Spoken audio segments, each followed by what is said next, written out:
Hello friends, welcome back. और कल हमने शुरू किया था एक वीडियो कि कैसे क्या जर्नी मेरी रही ब्यूटी पेजेंट्स की।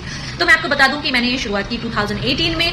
2018 मुझे नहीं पता था कि ब्यूटी पेजेंट कैसे किया जाता है, उसमें क्या क्या रिक्वायरमेंट्स होंगी और मैं उसको पूरा कर पाऊंगी या नहीं। मैंने एक ऐड देखा तो मैंने अपने हस्बैंड को बोला कि ये देखो मिसेस उत्तराखंड के ऐड हैं और मतलब मैंने ये नहीं बोला कि मुझे करना है, बट मैंने सिर्फ उनसे शेयर किया। तो मेरे हस्बैंड ने बोला कि अच्छा तुम कर लो, अगर तुम्हारी इच्छा है तो। उनकी एक बात बड़ी अच्छी है कि ही नेवर सेज नो। वो हमेशा ये बोलते हैं कि तुम्हें लगता है कि तुम कर पाओगी, तुम्हारा मन है करने का तो गो फॉर इट। मैं आपको बता दूं कि 2018 was the toughest year of my life. Financial कुछ क्राइसिस थे और एक ऐसा समय था जो मैं कभी सोचना भी नहीं चाहती, लेकिन हाँ उस समय ने मुझे सिखाया बहुत कुछ है, वो मुझे पता है और मैं हमेशा याद रखूंगी। तो फाइनेंशियल क्राइसिस थे एंड साथ में I became mother after 5 years of my marriage. तो वो एक ऐसा समय था जिसमें खुश हूँ दुखी हूँ कुछ समझ ही नहीं आ रहा था, मिक्स फीलिंग थी और लाइफ बहुत टफ थी। बस ये तो था कि लाइफ बहुत टफ थी। तब मेरे हस्बैंड ने मुझे बोला कि तुम ऐसी नहीं दिखती हो जैसी तुम थी पहले, तो ठीक है फॉर द चेंज करो, कुछ करो, अगर तुम्हें करना है तो मतलब करो, ट्राई करो, बाहर निकलो, घर से बाहर लोगों से मिलोगी तो अच्छा लगेगा, देखोगी कि क्या चल रहा है। घर में ही रहती हो और थोड़ा डाउन हो गई हो, डल हो गई हो, जैसे तुम पहले थी वैसी नहीं दिखती हो, तो थोड़ा बाहर जाओ, अपने आप को ग्रूम करो। तो I took it very positively. मैं बाहर निकली।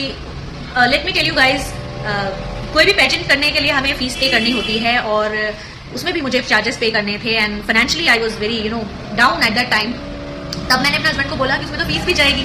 तब उन्होंने बोला वो सब मैं देख लूंगा, यू गो फॉर इट। तो मतलब वो पैसे मैंने कैसे अरेंज किए थे हम दोनों ने, वो चीज़ बहुत पर्सनल है और मतलब तब तो थी, बट वी डिड इट।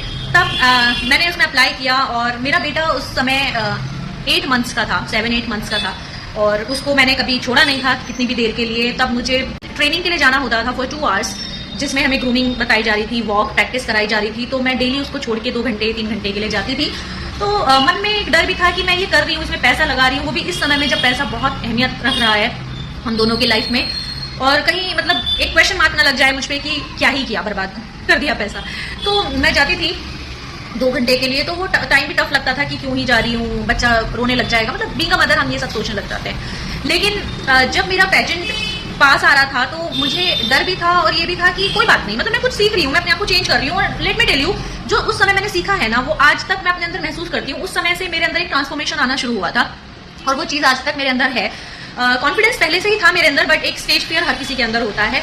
तो ये जो मैंने ये इसीलिए बताया कि फीस का जो मैंने अभी डिस्कस किया, ये इसलिए नहीं किया कि कोई सिंपैथी मुझे आप लोगों से चाहिए, नॉट एट ऑल।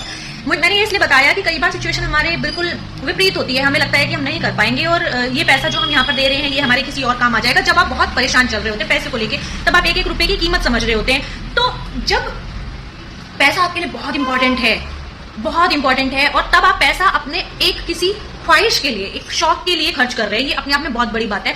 तो यहाँ पर सारा क्रेडिट मैं दे रही हूँ अपने हस्बैंड को, क्योंकि उस सिचुएशन में उनका ये कहना कि हो जाएंगे अरेंज, तुम कर लो, वो बहुत बड़ी बात थी मेरे लिए। मतलब कोई भी उस सिचुएशन में होगा तो यही बोलेगा कि बाद में देख लेना, अभी थोड़ा हाथ टाइट है लेकिन उन्होंने बोला कि अगर तुम्हें लग रहा है कि तुम कर सकती हो और मैं खुद चाहता हूँ कि तुम थोड़ा बाहर निकलो क्योंकि तुम बहुत डाउन दिख रही हो मुझे, और करो, अपने लिए करो। तो I am really thankful to that man. और मतलब ये इसे बोलते हैं असली सपोर्ट। बाकी चीजें मैं बताऊंगी अगली वीडियो में। बाय।